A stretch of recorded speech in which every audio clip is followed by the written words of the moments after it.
వశిష్ఠుడు కార్తీక సోమవారం నదీ స్నానం గురించి చెప్పగా జనక మహారాజు గురువర్య కార్తీక మహత్యం గురించి ఇంకా తెలుసుకోవాలనుంది, ఇంకా చెప్పండి అని అడుగుతాడు.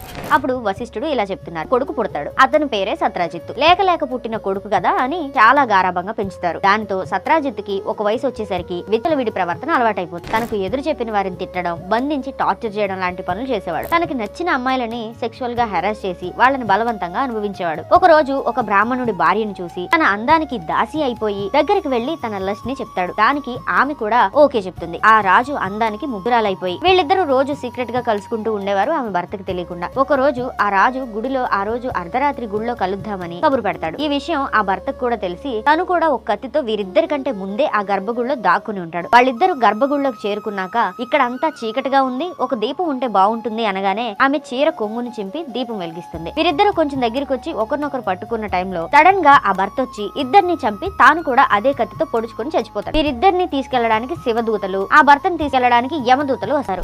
వాళ్ళిద్దరూ ఎన్ని తప్పులు పాపాలు చేసినా వాళ్ళకు మోక్షం ఎలా దక్కింది, నన్ను యమదూతలు తీసుకెళ్లడం ఏంటని ప్రశ్నిస్తాడు. ఆ రోజు కార్తీక సోమవారం, పైగా శివాలయంలో నక్షత్రమాల సమయంలో దీపారాధన వల్ల జన్మరాహిత్యాన్ని పొందుతారు అని శివదూతలు అంటారు. అమ్మని ఈ అక్క చెప్పిన దాన్ని బట్టి చూస్తే కార్తీక మాసంలో ఆడోళ్ళందరూ వెళ్లి దీపాలు వెలిగిస్తుంటే భక్తి అనుకున్నాను. రక్తితో వీళ్ళు ఎన్ని బోకు పనులు చేసినా స్వర్గానికి వెళ్ళిపోవచ్చనా?